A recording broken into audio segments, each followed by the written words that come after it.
Parce qu'on se raconte tous des histoires, tout le temps. En vérité, nous sommes pétris de mises en récit que nous ne détectons même plus. Même les hommes des cavernes se racontaient à eux-mêmes avec les moyens du bord, et ils ont laissé des peintures et des gravures sur les murs de leurs grottes. Ce n'est pas parce que la viande était cruciale que les chasseurs se sont imposés. C'est parce que leur histoire était meilleure. Et c'est vrai que les récits de cueillette sont un peu délicats à construire.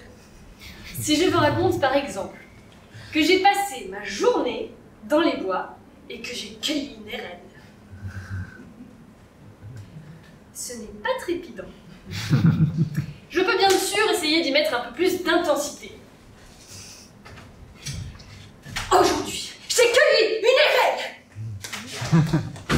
Et moi, je l'ai cueillie par poignée. Et bon, autant l'avouer, même si je rajoutais des chiasmes et des homothélotes. Petit 4.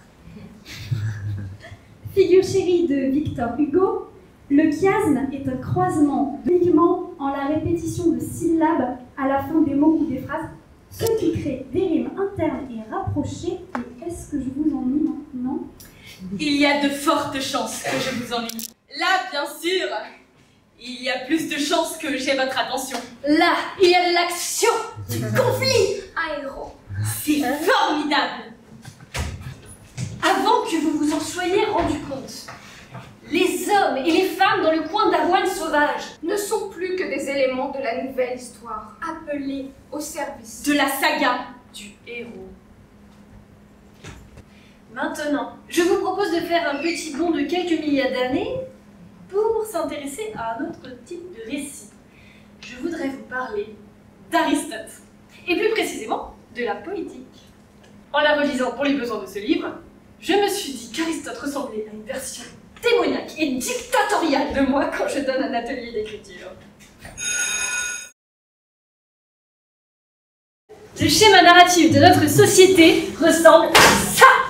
Point culminant, également appelé climax, le mammouth me fonce dessus et je le tue. Le sujet, ou héros, veut quelque chose que l'on désignera comme objet. Ou, pour le dire autrement, dans un vocabulaire plus contemporain, même si ça risque de piquer, un homme blanc. C'est un triangle en fait. Ou si on veut être poétique, c'est une montagne. Mais toutes nos histoires ne peuvent pas ressembler à une montagne. Duras a écrit... Tout Duras. Et pourtant, ce schéma narratif pointu est puissamment et profondément ancré. Vous connaissez beaucoup d'histoires sans résolution ?